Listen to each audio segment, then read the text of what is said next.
안녕하세요. 여러분들의 여가 생활을 풍요롭게 보내기 위해 와인 상식, 와인 인문학, 와인 테이스팅에 대해 강의할 와인 전문 강사 남은경입니다. 서초구 50플러스 센터에서 와인을 사랑하시는 여러분들을 만나 뵙게 돼서 무척 반갑습니다. 저와 함께 와인의 세계로 떠나볼까요? 서초 50 BTS. 요즘 우리나라도 국민소득 3만 불 시대에 도래해서 선진국 대열에 서게 되었습니다. 선진국 국민은 문화생활과 와인을 즐긴답니다.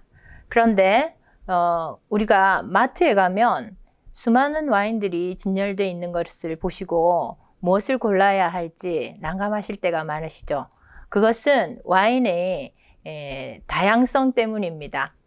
그래서 와인은 포도 품종이라든지 또 그 와인의 형태라든지 양조 과정에서 이 맛이 천차만별로 달라지기 때문입니다. 그래서 지적 호기심을 불러일으키는 알코올 음료라고 할 수 있겠습니다. 우리가 한 잔의 와인을 마신다는 것은 단순히 발효된 알코올 음료를 마신다기보다는 양조가의 철학이라든지 그 포도가 재배된 재배지의 풍토, 또 그 지역 사람들의 어떤 문화라든지 생활 양식, 그리고 또 그 나라의 역사와 전통, 또 신화와 전설까지 다 반영된 그런 결과물을 마신다고 볼 수가 있겠습니다. 그리고 이번 그 와인 테이스팅 클래스는 일단 그 와인 인문학을 먼저 강의를 한 뒤에 수업과 관련된 유서 깊은 와인을 직접 테이스팅하면서 학습 효과를 극대화하도록 하겠습니다. 제 소개를 간단하게 하겠습니다. 저는 한국예술문화재단 와인 인문학 최고위 과정 초빙 교수고요. 공무원 연금공단 서울지부 와인 아카데미 강사, 그 다음 또 부산 와인스쿨의 와인 강사로 활동하고 있습니다. 저는 원래 교사로서 학생들을 가르치다가 와인에 빠져서 10여 년 전부터 퇴근 후에 와인 학교를 다니게 되었습니다. 와인 입문 과정부터 마스터 과정까지 3년 동안 공부를 하고 수석 졸업을 하게 되었습니다. 그때 저희 원장님께서 저에게 와인 강의를 제안한 것이 계기가 되어서 저는 그 와인 강사를 하기 위해서 학교를 명예퇴직을 하고 프랑스와 영국으로 유학을 가게 됩니다. 그래서 이제 그 외국 생활을 하게 됐는데 늦은 나이에 그런 떠난 유학이라서 약간의 어려움도 많았지만 굉장히 소중한 추억과 또 여러 가지 경험을 하고 귀국하게 됩니다. 귀국해서는 전문가 과정을 수료하고 또 여러 가지 또 와인 전문 강사로서 갖춰야 할 여러 가지 그 과정들을 다 이수하고 지금은 여러분들처럼 와인 애호가들을 상대로 제가 좋아하는 와인을 가르치면서 뜻깊은 인생 제2막을 보내고 있습니다. 와인 그 학습의 전체 그 계획입니다. 그래서 첫 번째 시간에는 지적 호기심을 일으키는 알코올 음료 와인의 역사나 개요, 매너, 분류에 대해서 한번 알아보고요. 그 다음에 포도 품종에 대해서 공부를 하고, 그 다음에는 이제 프랑스의 화이트 와인에 대해서 공부를 하고요. 그 다음에 독일의 화이트 와인, 그 다음에는 그 샴페인, 그 다음 부르고뉴의 레드 와인, 그 다음 보르도의 레드 와인. 이 순서는 이제 테이스팅을 할 때 라이트 바디부터, 그래서 연한 와인부터 한번 테이스팅을 하고 갈수록 이제 진한 와인, 그러니까 바디감이 묵직한 그런 풀바디 순서로 이렇게 공부하기 위해서 이 스케줄을 이렇게 잡았습니다. 그리고 그 다음에 이제 9세계의 와인 중에 이태리 와인, 그 다음 스페인 와인, 그 다음에 신세계의 미국 와인, 가성비가 짱인 신흥세력 칠레나 호주 와인, 그 다음 이제 마지막으로 음식과 와인의 궁합에 대해서 한번 살펴보도록 하겠습니다. 이렇게 해서 총 12차인데 이번 이제 특강에서는 와인 상식 기초에 대해서만 이제 살펴보고요. 다음에 이제 전체적으로 끝까지 할 수 있는 기회를 만들어 보도록 하겠습니다. 그 다음 첫 번째 1강의 목차입니다. 와인 매너에 대해서 살펴보도록 하겠습니다. 와인은 서양 문화의 뿌리이고 유럽 역사와 함께합니다. 그래서 이 글로벌 시대의 서양 문화이지만 우리가 이 와인 매너를 조금 숙지를 해두었다가 또 특별한 어떤 그 중요한 자리에서라든지 이럴 때 그 와인 매너가 여러분들한테 도움이 될 수 있을 것으로 생각이 됩니다. 와인은 3분의 1만 글라스에 따릅니다. 가득 채우지 않습니다. 와인을 가득 채우면 스월링을 할 수가 없거든요. 스월링이라는 것은 무엇이냐면 글라스 안에서 소용돌이를 일으킨다 이런 뜻입니다. 그래서 와인을 3분의 1만 따라서 스월링을 하게 되면 이 향이 발산이 되죠. 그래서 와인은 향을 맡고 음미를 하는 그런 술이라는 겁니다. 그게 제일 중요합니다. 그래서 와인을 처음부터 벌컥벌컥 마신다든지 꿀떡 삼킨다든지 또 원샷을 한다든지 이것은 아주 결례 와인에 대한 예의가 아니다 이렇게 말씀드릴 수 있겠습니다. 그래서 와인의 글라스의 3분의 1만 따르고 와인을 따를 때는 쫄쫄쫄쫄 따르면서 향을 발산시키면서 따릅니다. 그리고 와인을 따를 때 상대방이 따라줄 때 와인 밑받침을 베이스 부분을 잡아준다거나 아니면 그냥 따르는 모습을 주시만 해도 매너에 들어가겠습니다. 결례가 되지 않습니다. 그래서 와인을 따를 때 잔을 들지 않는다는 것. 이 잔을 우리나라 뭐 소주잔 같은 것은 일어서서 소주잔을 들고 이렇게 막 받고 이렇게 하는데 그렇지 않고 반드시 테이블 위에 글라스를 그대로 둔다는 사실입니다. 만약에 이걸 글라스를 들게 되면 이 와인을 따를 때 3분의 1 지점이 어딘지도 모르고 잔이 깨질 수도 있는 불안정하죠. 그래서 반드시 테이블 위에 와인잔을 그대로 둔다는 겁니다. 그 다음에 와인은 아까도 말씀드렸지만 원샷 하지 않는다. 반드시 음미하고 대화를 즐기는 술이다. 웬만하면 취해서는 안 된다는 그런 것을 유념해 주시기 바랍니다. 그리고 와인을 마실 때 그 건배사를 하고 잔을 부딪힐 때 글라스의 그 볼 부분을 부딪혀서 림 부분, 가장자리를 부딪히게 되면 와인 글라스가 깨질 수 있거든요. 그래서 볼 부분을 부딪힌다는 겁니다.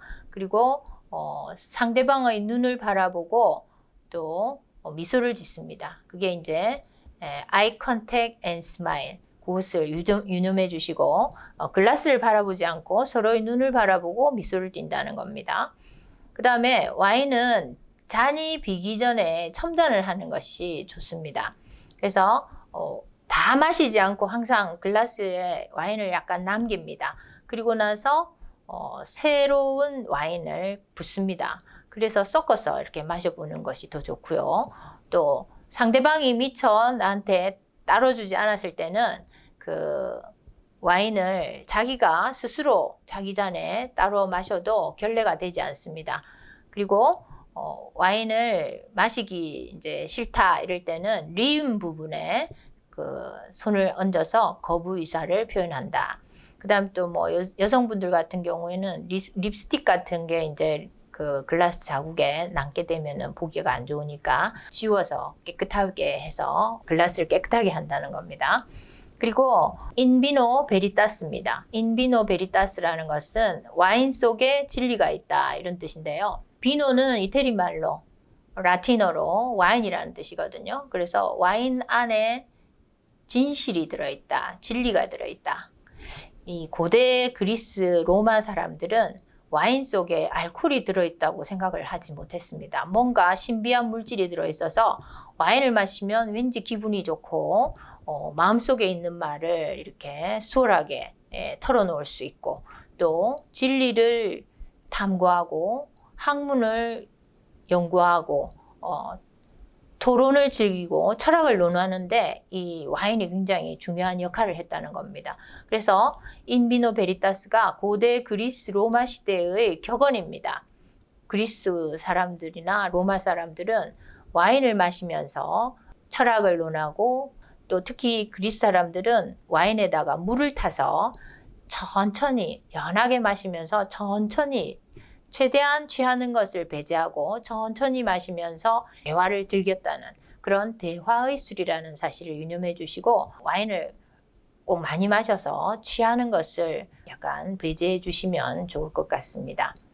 여러분들도 인비노 베리타스를 와인을 마실 때 건배사로 사용해 보시기를 추천드립니다. 그렇게 해서 친구와 우정을 나누고 또 비즈니스에서 상대의 마음을 얻고 싶을 때는 이 와인을 매개로 해서 자연스럽게 분위기를 이끌어 나가면서 허심탄회하게 본인의 그 솔직한 마음을 이렇게 얘기를 하면서 서로의 그 유대 관계를 돈독하게 할 수 있다는 거죠. 그래서 여러분들도 인비노 베리타스 해보시기 바랍니다. 와인과 함께.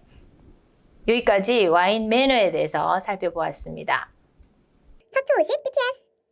지금부터 이 소믈리에 나이프를 활용해서 와인을 오픈하는 방법을 보여드리겠습니다.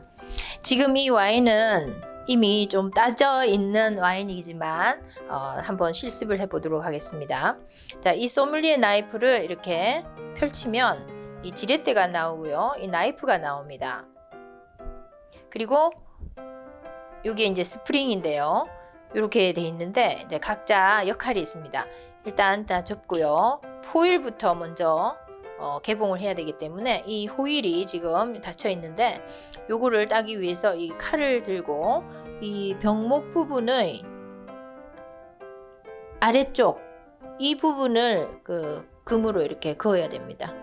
이렇게 해서 계속 와인을 돌리지 말고 그대로 놔둔 상태에서 이 엄지 손가락을 이렇게 잡고 여기를 잡고 이렇게 그 다음 뒤집어서 뒤쪽으로 엄지손가락으로 또 뒷부분을 또 이렇게 이 병을 이렇게 계속 이렇게 돌리면 와인이 산화될 수 있습니다. 그래서 병은 될 수 있으면 돌리지 말고 병은 그대로 놔둔 상태에서 이 포일이 이렇게 이제 금이 가죠. 거기다가 이제 여기를 가로로 이 칼 끝 부분을 이용해서 금을 내서 이걸 벗겨주면 됩니다. 쉽게 올라오거든요. 그리고 나서 이걸 접고 지렛대와 스프링을 꺼냅니다. 그리고 나서 가장 가운데 부분에 여기에 검지를 힘을 딱 주어서 이 가운데 부분에 힘을 줘서 집어넣습니다. 그리고 나서 스프링이 수평이 되도록 이렇게 해서 계속 돌려줍니다. 수평을 유지하는 것이 중요합니다. 그래서 이제 계속 들어가면 하나 정도 스프링을 남기고 이렇게 해서 지렛대 첫 번째 지렛대 이게 이제 두 개의 지렛대가 있는데 첫 번째 지렛대 병에다가 겁니다. 걸고 왼손으로 꽉 잡고 요거를 올려줍니다. 이렇게 올렸죠? 그 다음 두 번째 지렛대 다시 한 번 더 겁니다. 그리고 나서 또 힘을 주어서 올리죠. 그렇게 해서 이렇게 벗겨내죠. 그리고 나서 돌려서 빼고 난 뒤에 이 코르크의 상태를 한번 확인해 봅니다. 코르크 상태를 보면 지금 이 코르크 상태는 굉장히 깨끗한 요 한 부분만 이렇게 보라색으로 물들어 있습니다.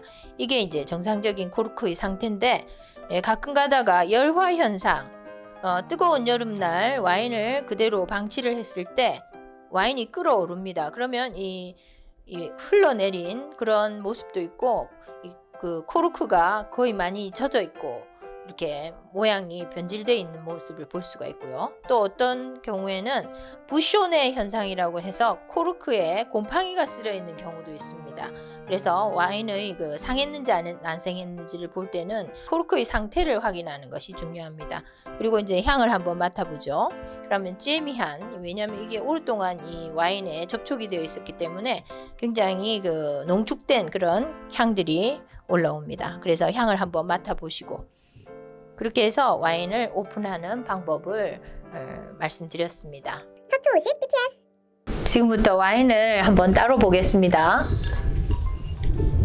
자, 와인을 따를 때는 이 라벨이 정면에 보이도록 이렇게 해서 이 펀트 안에 엄지손가락을 넣으면 좋습니다. 근데 이제 위험할 수도 있으니까 그냥 이렇게 해서 잡고 따로도 됩니다. 그리고 쫄쫄쫄쫄 따르는데 이게 그 방금처럼 이 병목이 이 글라스에 닿지 않도록 될 수 있으면 들고 한 손으로 쫄쫄쫄쫄 이렇게 따릅니다. 3분의 1 정도, 이 정도 따르면은 제일 좋습니다. 그렇게 해서 그냥 한번 향을 맡아봅니다. 그리고 나서 이 향과 이렇게 스월링을 해서 발산되는 향은 어떤지 또 비교를 해봅니다. 이게 이제 스월링이거든요. 이 손목의 스냅을 사용해서 자기 가슴 앞쪽으로 이렇게 왼쪽으로 이렇게 돌립니다. 만약에 오른쪽으로 돌리다 보면 상대방의 옷에 튈 수도 있겠죠. 그래서 안쪽으로, 자기 가슴 안쪽으로 돌리는데 이 팔목을 이렇게 돌리면 안 되고요. 손목을 흔듭니다. 손목을 이렇게 돌리죠. 스냅을 이용해서. 이게 이제 스월링이죠. 스월링을 한 뒤에 향을 또 한번 맡아봅니다. 오크통의 향이 부여돼서 바닐라 향이라든지 또 그 초콜릿 향, 뭐 비스켓 향 이런 것들이 나기도 하죠. 그래서 이렇게 해서 또 한번 따르는 방법이고, 그 다음에 따를 때 이 상대방이 따를 때 손을 이렇게 받쳐주는 거, 이게 또 괜찮은 행동이죠. 그냥 이렇게 따르는 거를 보고만 있어도 나쁘지는 않습니다. 그렇지만 또 너무 부담스러울 때는 두 손을 이렇게 받쳐주는 게 또 좋은 매너가 될 수도 있죠.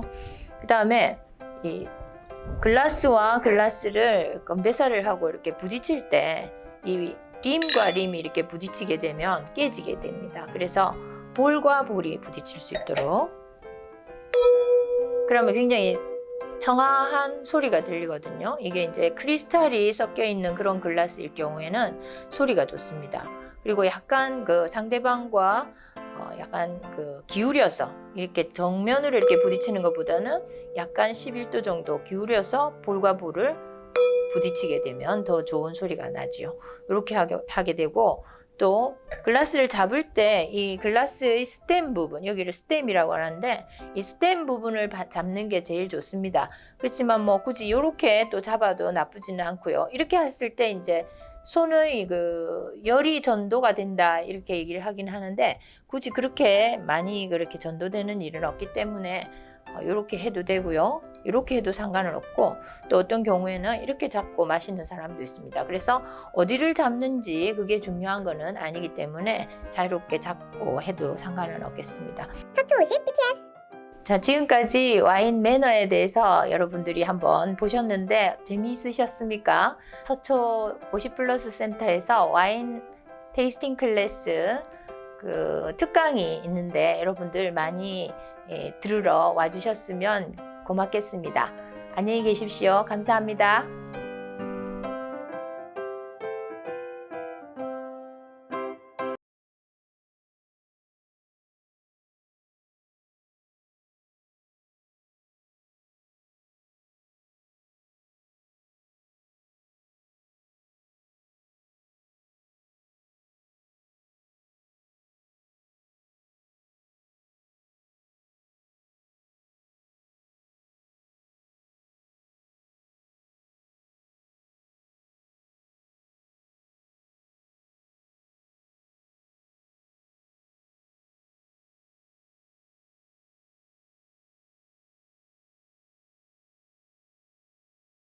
바라기